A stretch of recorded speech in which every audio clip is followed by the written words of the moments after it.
This is Orson Welles, speaking from London.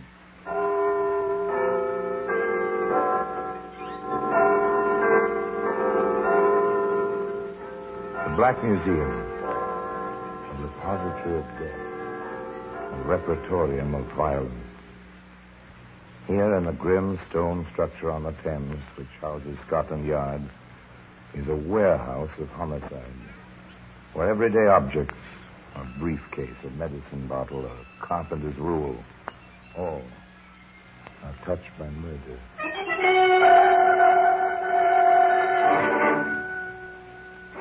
Now, this old-fashioned trunk is a familiar object, brass-bound, well-made in its previous generation kind of way. Perhaps you've one like it in the attic of the storeroom. Perhaps you've traveled with it at one time. Even checked it at the luggage room. Heavy, this one.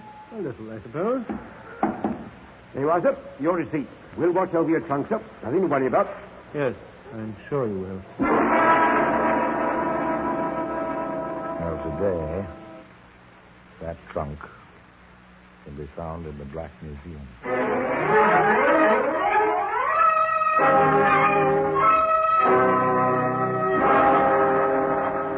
From the annals of the Criminal Investigation Department of the London Police, we bring you the dramatic stories of the crimes recorded by the objects in Scotland Yard's Gallery of Death, the Black Museum.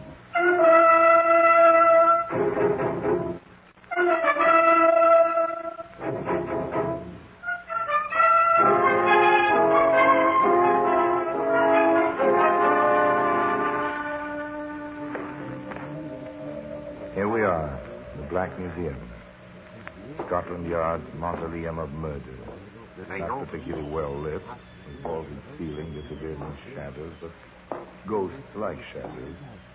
The vast majority of the people who use the articles exhibited here are ghosts by the verdict of 12 of their fellow countrymen, and sentenced by His Majesty's judges and the assistance of the execution.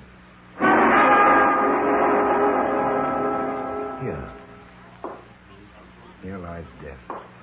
All along the walls, on the tables, even on the floor. Each article feels encrusted with horror, webbed in the memory of homicide. Some for more than a century. Here, on this shelf, a common object, a gasoline can, about a gallon. But the contents were poured over a human body, and a match was lighted. Only the man who poured that horrific libation left his fingerprints on the tin. There we are. There's the trunk. It's easily handled. It's empty now. But once upon a time... Oh, yes, this is the tale. For all intents and purposes, it begins in Charing Cross Station in London, with the porter who noticed someone drop a bit of paper in the hurrying crowd. Here, Davy. Fella dropped this. I tried to catch him. No luck. Too bad. He meant to throw this away, though. You'd have had nothing from him for your trouble. How do you mean he meant to throw it away? Well, crumpled into a little ball, isn't it? All crinkled like it is. Yeah, that's true enough. Here, but look at your timestamp. He checked that trunk in with you 10 minutes ago. See? Yeah, you're right about that. 10 minutes ago. If the paper had been dropped in a waste can, if the obliging porter hadn't seen it fall, if there'd been no time stamped on it. What do you do in cases like this, mate? Well, just wait a bit and then notify the police. Well, why wait a bit? Yes, wait a bit. Please. Just to be certain that the fellow who threw the receipt away meant to do it. I'm a cautious fellow. A checkroom attendant. After 3 days, I wanted to ask about the trunk. He didn't call the local police station. No, not he. He placed his call to Scotland Yard. Inspector Walsh dropped by to have a look at the trunk. It is heavy, isn't it? Of course, it might be just books. In it, I mean, Inspector. Yes, it might be just books.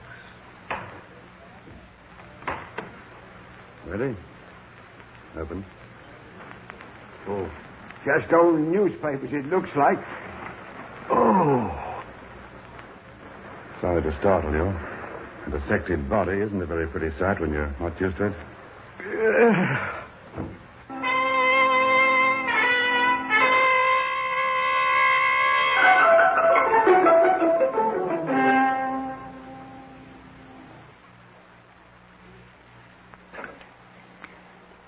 Another dramatic incident in the life of Harry Lime unfolds this Thursday evening at 9:30 on KUOW.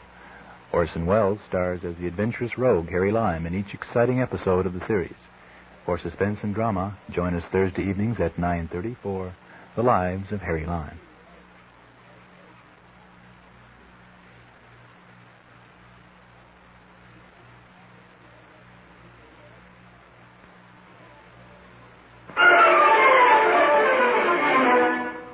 The trunk was removed to Scotland Yard. Its contents, once human, were turned over to the yard pathologist. The remainder of the contents were left in the possession of Inspector Walsh. We're in for it, Sergeant. Again. Body, unidentified. Trunk, unidentified. Owner, unidentified. Well, at least we have a few items to start with this time, sir. Yes, of course. Some old newspapers, torn, stained, and so on.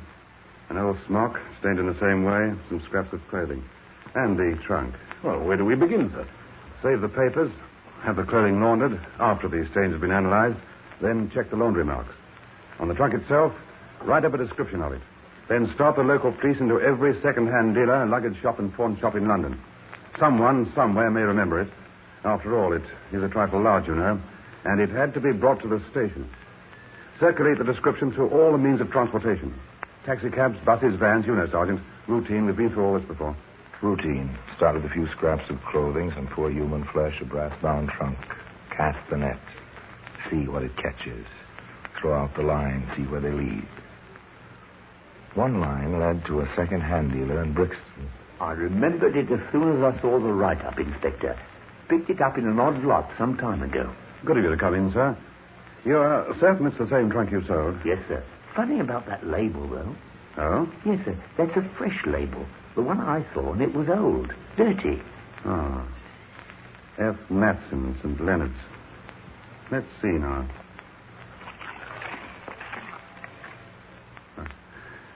There's your old label, underneath the new one. Same address, sir. Yes, but the old one was spelled correctly. Notice? Leonard's. Leonards. The new one is Leonard's. Leonards. No O. Stands to reason the fellow who bought it didn't live in St. Leonard's. He'd know how to spell it if he lived there. That's probably correct. Remember what he looked like? The fellow who bought it? Husky, rather. Well-dressed. Very blondish. Straw hair, blue eyes. Almost white eyebrows. I noticed particularly his eyebrows. I knew a girl once with eyebrows like that. Very whitish. Interesting. Yes, interesting. Description of a man. But the man who killed a woman in the trunk? That was one of many questions. Among them, of course, who was the woman in the trunk? We've traced the laundry marks on the clothing, Inspector. Family named Hilton in Shepherd's Bush. Mrs. Hilton came to Scotland Yard. We're very sorry to have to ask you to do this, Mrs. Hilton, but you may be able to help us. So this is what a morgue looks like, Inspector. Yes, more antiseptic than anything else. We'll make this as easy as possible. She's in here.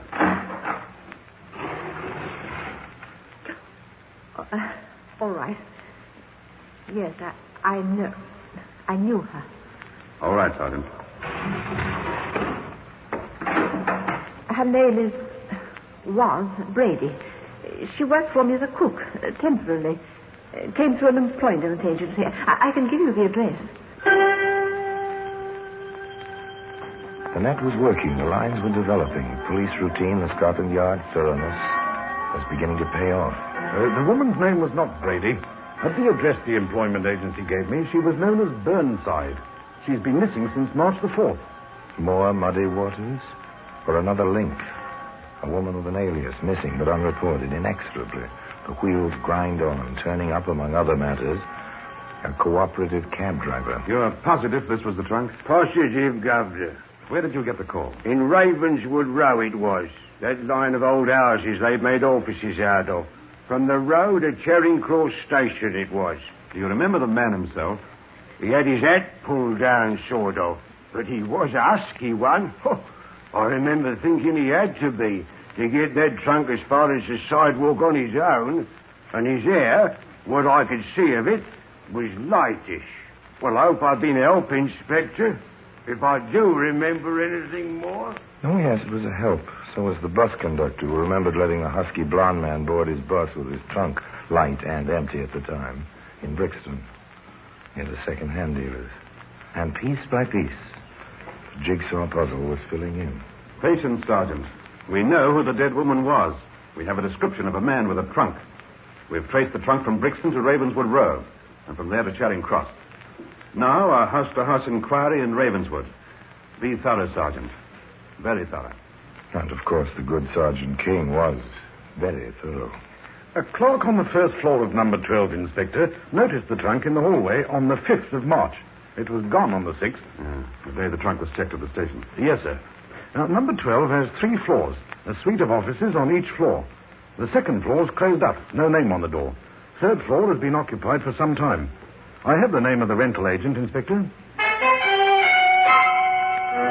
Yes, Inspector. Number 12 is our building. We manage it from the state, that is. Here now. Yes. Number 12, Ravenswood Row. The lessee is F. Lawrence Maxwell. Business factoring. The red tab on the card, that means pays by mail regularly. Then you've never seen Mr. Maxwell? No. One of our outside men showed him the premises. Would you be interested in his home address? Yes, I would. According to our records, he lives at 210 Merivale East in Camberwell. At last, a shadowy figure begins to emerge into the light. F. Lawrence Maxwell, 210 Merivale East, Camberwell. At that address, Inspector Walsh asked, Is Mr. Maxwell at home? and the landlady answered, Mr. Maxwell? Oh, I'm sorry, sir. He moved out and left no forwarding address.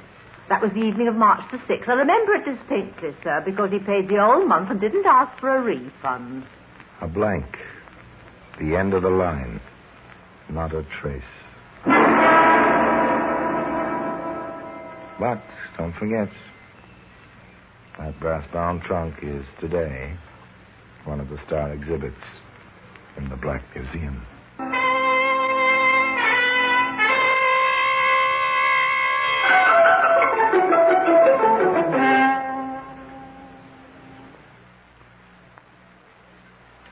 Each Sunday afternoon at 4, KUOW brings drama back to radio with Theater of the Air. Each week...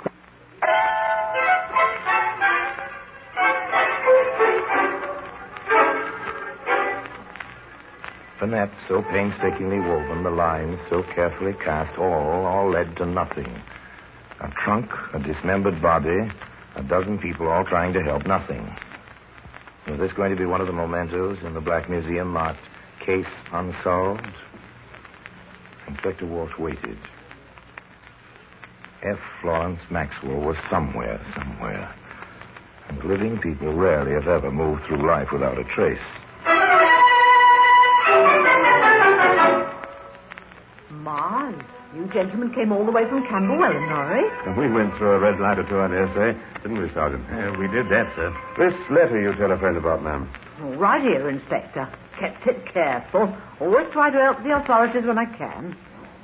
Yes, sir. Ah. From the post office. Do we open it, sir? I think we do. Oh, dear. Nothing but a notice. Undelivered telegram. Yes, to Maxwell, Fred Dog Inn, Hammersmith. Funny. Sending a telegram to himself in Hammersmith. Oh, that wouldn't be to himself. It would be to his wife. Mr. Maxwell told me once she has a position in Hammersmith. A wife. Well. Was she still in Hammersmith at the Red Dog Inn? She was. And so was F. Lawrence Maxwell.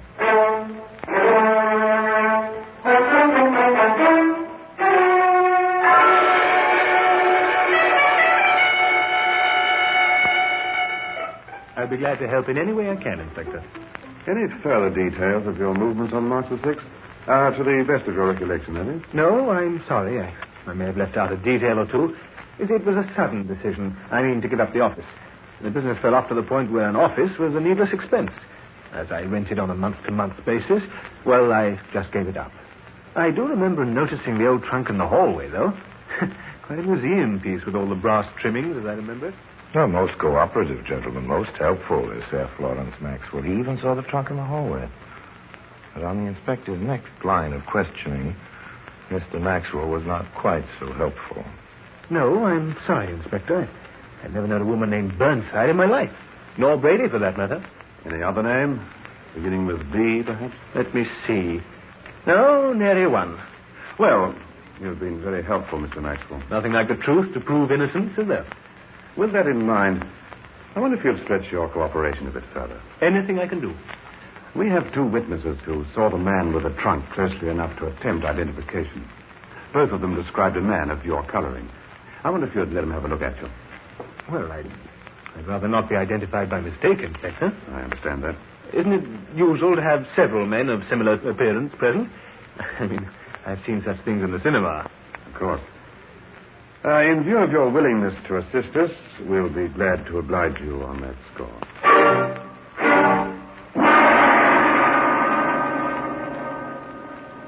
Decent of the inspector, don't you think? Decent of Maxwell, too. They worked well together. And within a few hours, Maxwell stood in a line of 5 men, all of them approximately his build and blondness. Maxwell was second from the left. The taxi driver entered the room. I'm none too certain, Inspector. My man had his hat pulled down. If it were any of these, I'd say he was the middle one, sir. Then the second-hand dealer entered the room. I wouldn't want to make trouble for the wrong man, Inspector. Of course not. Now look him over carefully now. I'd say, yes, the fellow on the extreme right. Thank you. Sorry to have taken you from your business this time of day. And thank you, gentlemen. Will you want me for anything else, Inspector? Thank you, no, Mr. Maxwell, not for the present.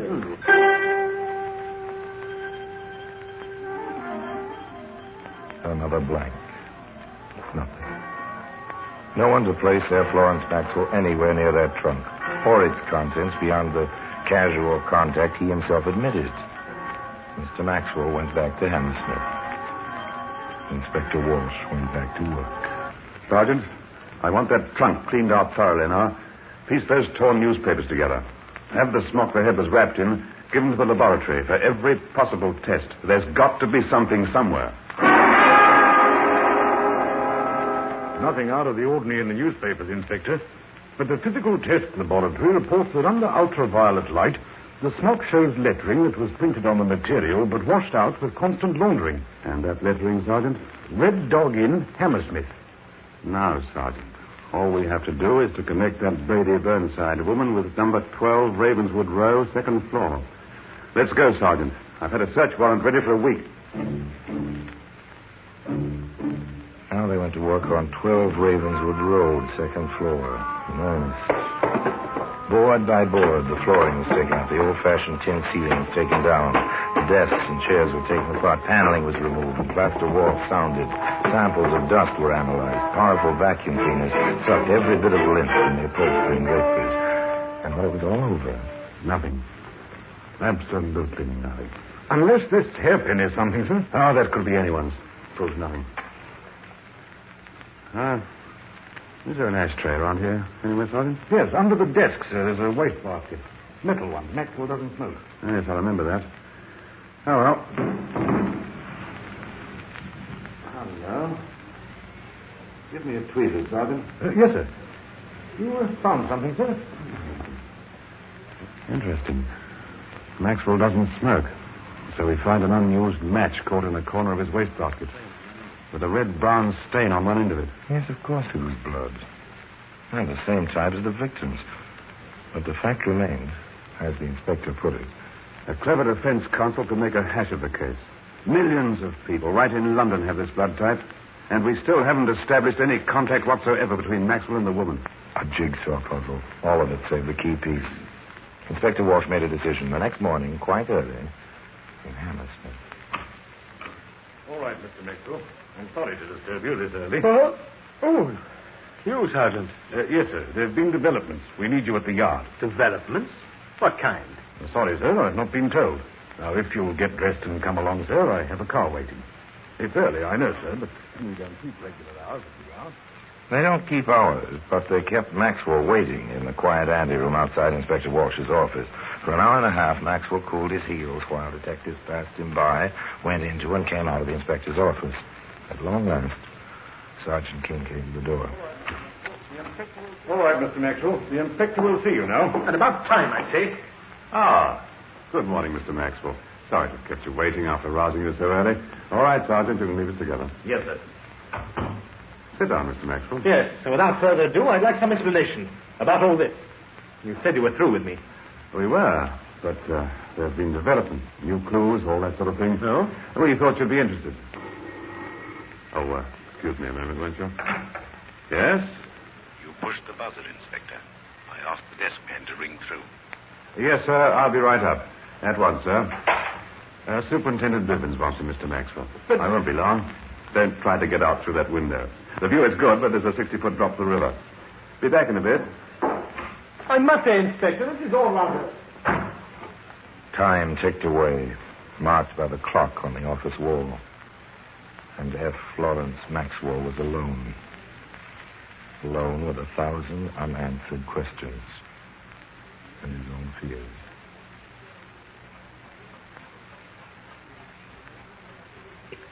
It's ridiculous. Absolutely ridiculous. Walking up and down, back and forth like some kind of caged beast. He can't know anything. He couldn't get me identified. Have they tagged me to Louise? How could they? I destroyed every one of her letters. I never wrote to her. She thought she had me. She got what was coming to her right in the office. She dared to come to the office. Did they find anything in the office?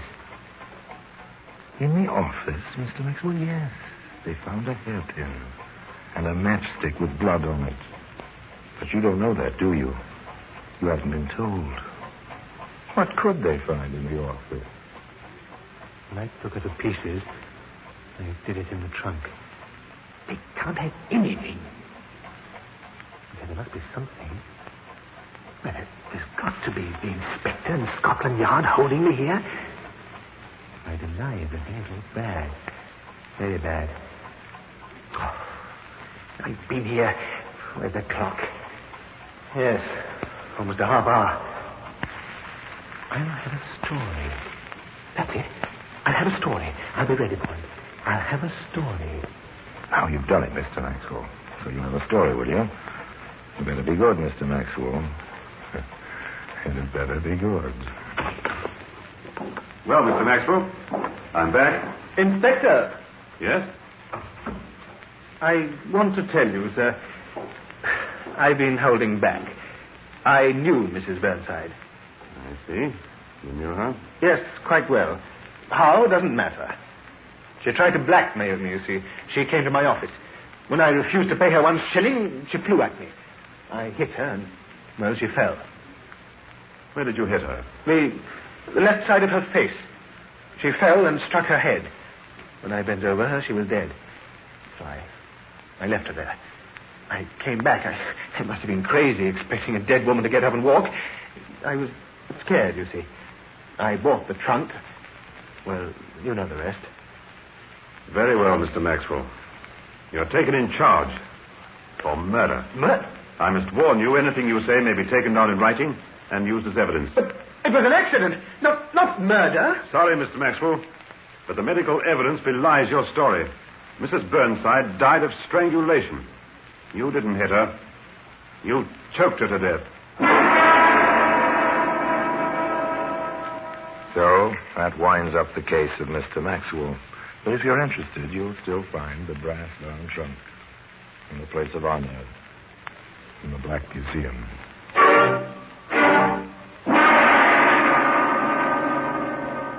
Orson Welles will be back with you in just a moment.